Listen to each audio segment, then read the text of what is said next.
प्रधानमंत्री नरेंद्र मोदी ने गुजरात के बनासकांठा जिले के पालनपुर में गुरुवार को एक चुनावी रैली को संबोधित किया। इस दौरान उन्होंने कहा कि गुजरात की सरकार ने बनासकांठा और आसपास के क्षेत्र के समग्र विकास के लिए पर्यटन, पर्यावरण, जल और पोषण से जुड़े पहलुओं पर भी ध्यान केंद्रित किया है और बहुत कम समय में हम जल और बिजली की कमी से संबंधित संकटों को दूर करने में भी सफल रहे हैं। साथ ही उन्होंने कहा कि भारतीय जनता पार्टी के नेतृत्व वाली केंद्र और गुजरात की सरकारों ने राज्य में विकास के बहुत सारे काम किए हैं, लेकिन अब समय लंबी छलांग लगाने का है। यह चुनाव इसके लिए नहीं है कि कौन विधायक बनेगा और किसकी सरकार बनेगी। यह चुनाव अगले 25 सालों के लिए गुजरात का भविष्य तय करने को लेकर है। अंतर्राष्ट्रीय बाजरा वर्ष 2023 के प्री लॉन्च समारोह को संबोधित करते हुए विदेश मंत्री एस जयशंकर ने कहा कि कोविड, कॉन्फ्लिक्ट और क्लाइमेट, इन 3 चुनौतियों में से प्रत्येक ने खाद्य सुरक्षा को महत्वपूर्ण रूप से प्रभावित किया है। जयशंकर ने कहा कि भारत विश्व के बाजरा उत्पादन में लगभग 20% की हिस्सेदारी रखता है। विदेश मंत्री ने कहा कि अंतर्राष्ट्रीय संबंधों की शुरुआत खाद्य सुरक्षा से हुई है। इसका मूल विचार यह था कि कैसे अपने स्वयं के लिए भोजन सुरक्षित कर सकते हैं और दूसरों तक यह कैसे पहुंचा सकते हैं। इसलिए हमने भारतीय बाजरा वर्ष को अंतर्राष्ट्रीय स्तर पर मनाने का फैसला किया है। बता दें, भारत ने 2023 को अंतर्राष्ट्रीय बाजरा वर्ष के रूप में घोषित करने का प्रस्ताव दिया था, जिसमें भारतीय प्रस्ताव को 72 देशों का समर्थन मिला और संयुक्त राष्ट्र महासभा ने वर्ष 2023 को अंतर्राष्ट्रीय बाजरा वर्ष के रूप में घोषित किया है। भारत के मुख्य न्यायाधीश DY चंद्रचूड़ ने बड़ी घोषणा करते हुए ऑनलाइन RTI यानी राइट टू इन्फॉर्मेशन पोर्टल की शुरुआत कर दी है, जिससे अब कोई भी आम नागरिक सूचना के अधिकार के तहत सुप्रीम कोर्ट से जानकारी पाने के लिए ऑनलाइन आवेदन कर सकता है।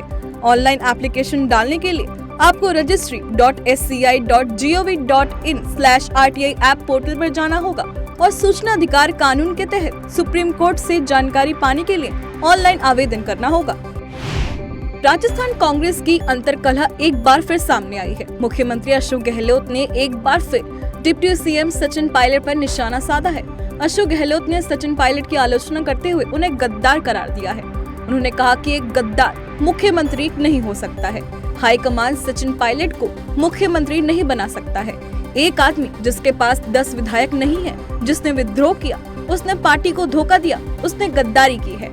अशोक गहलोत ने 2020 के राजनीतिक संकट का जिक्र करते हुए कहा कि यह देश के इतिहास में पहली बार होगा कि एक पार्टी अध्यक्ष ने ही अपनी सरकार को गिराने की कोशिश की है। दिल्ली की ऐतिहासिक जामा मस्जिद में अकेली लड़कियों के प्रवेश पर प्रतिबंध के मामले ने तूल पकड़ लिया है।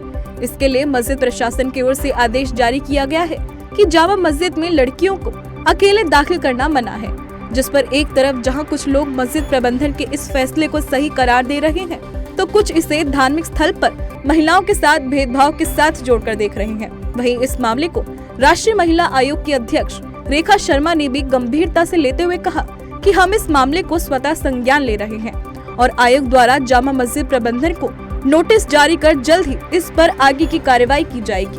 वहीं विश्व हिंदू परिषद प्रवक्ता विनोद बंसल ने कहा कि भारत को सीरिया बनाने की मानसिकता वाले मुस्लिम कट्टरपंथियों को ईरान की घटनाओं से सबक लेना चाहिए।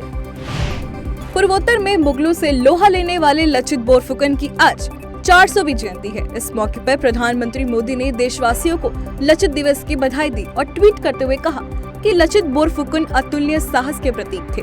उन्होंने लोगों के कल्याण को हर चीज से ऊपर रखा और वह एक न्यायप्रिय और दूरदर्शी नेता थे।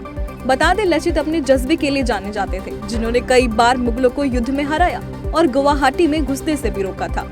इसके चलते आज पीएम मोदी समेत कई बड़े नेताओं ने देशवासियों को लचित दिवस की बधाई दी है। पाकिस्तान के नए आर्मी चीफ के नाम की घोषणा हो गई है। लेफ्टिनेंट जनरल सैयद आमिर मुनीर पाकिस्तान के नए आर्मी चीफ होंगे, यानी अब आसिम मुनीर जनरल कमर जावेद बाजवा की जगह लेंगे। पाकिस्तान की सूचना एवं प्रसार मंत्री मरियम औरंगजेब ने इसकी जानकारी देते हुए बताया कि पीएम शहबाज शरीफ ने लेफ्टिनेंट जनरल साहिर शमशाद मिर्जा को ज्वाइंट चीफ ऑफ स्टाफ और लेफ्टिनेंट जनरल सैयद आसिम मुनीर को थल सेनाध्यक्ष नियुक्त करने का फैसला किया है। उत्तर प्रदेश के मुख्यमंत्री योगी आदित्यनाथ ने झांसी में 328 करोड़ की परियोजनाओं का लोकार्पण और शिलान्यास किया। झांसी के लक्ष्मी व्यायाम मंदिर इंटर कॉलेज में भारतीय जनता पार्टी के प्रबुद्ध वर्ग सम्मेलन को संबोधित करते हुए सीएम ने कहा कि 2017 से पहले माफिया गरीबों और व्यापारियों की संपत्ति हड़प लिया करते थे, लेकिन आज भाजपा की सरकार उनसे यह संपत्ति ब्याज समेत वापस ले रही है। माफियाओं की जब्त की गई संपत्ति पर महिला संरक्षण घर और गरीबों के आवास बनाए जाएंगे। उत्तराखंड के मदरसों में पढ़ाई को लेकर राज्य सरकार द्वारा कुछ परिवर्तन किया गया है, जिसमें मदरसों में यूनिफॉर्म से लेकर पाठ्यक्रम में बदलाव शामिल है। उत्तराखंड के वक्फ बोर्ड के चेयरमैन ने जानकारी देते हुए बताया कि उत्तराखंड में वक्फ बोर्ड के दायरे में आने वाले सभी 103 मदरसों में अगले सत्र से ड्रेस कोड लागू हो जाएगा और सभी मदरसों में NCERT की किताबें भी लागू होंगी। उन्होंने आगे कहा कि मदरसों को भी आधुनिक स्कूलों की तर्ज पर चलाने की तैयारी है। इसके लिए पहले चरण में 7 मदरसों को आधुनिक बनाया जाएगा, जिसमें 2 देहरादून, 2 उधम सिंह नगर, 2 हरिद्वार और 1 नैनीताल का मदरसा शामिल है। कर्नाटक के मंगलुरु ऑटो ब्लास्ट मामले में अब एक नया चौंकाने वाला खुलासा हुआ है। इस्लामिक चरमपंथी संगठन इस्लामिक रेजिडेंस काउंसिल यानी IRC ने 19 नवंबर को हुए इस मंगलुरु विस्फोट की जिम्मेदारी ली है। ब्लास्ट की जिम्मेदारी लेते हुए संगठन ने बड़ा खुलासा भी किया और कहा कि आरोपी मुजाहिद मोहम्मद शारिक दक्षिणी कन्नड़ जिले में कादरी स्थित हिंदू मंदिर पर हमला करने की फिराक में था। फिलहाल पुलिस इस मामले की जांच में जुटी है। कृषि उद्योग से जुड़े किसान भाइयों के लिए बड़ी जानकारी सामने आई है। भारतीय रिजर्व बैंक ने बयान जारी कर बताया कि किसानों के लिए किसान क्रेडिट कार्ड के माध्यम से मिलने वाले ऋण की अवधि को 31 मार्च 2024 तक बढ़ाया गया है। आपको जानकारी के लिए बता दें कि 3 लाख रुपए तक के अल्पकालिक ऋण की सुविधा पर केवल 7% ब्याज दर होगी। इसी के साथ चालू वित्त वर्ष 2023 से 24 के लिए ब्याज में 1.5% अनुदान राशि ऋण देने वाली संस्थाओं को दी जाएगी। देश की कर प्रणाली के डिजिटल होते ही कर संग्रह में लगातार बढ़ोतरी हो रही है। इसी कड़ी में वित्त मंत्रालय के राजस्व सचिव तरुण बजाज ने बड़ी जानकारी दी। बजाज ने बताया कि वर्तमान वित्त वर्ष में कर संग्रह बजट से लगभग 4 लाख करोड़ रुपए अधिक होने के आसार हैं।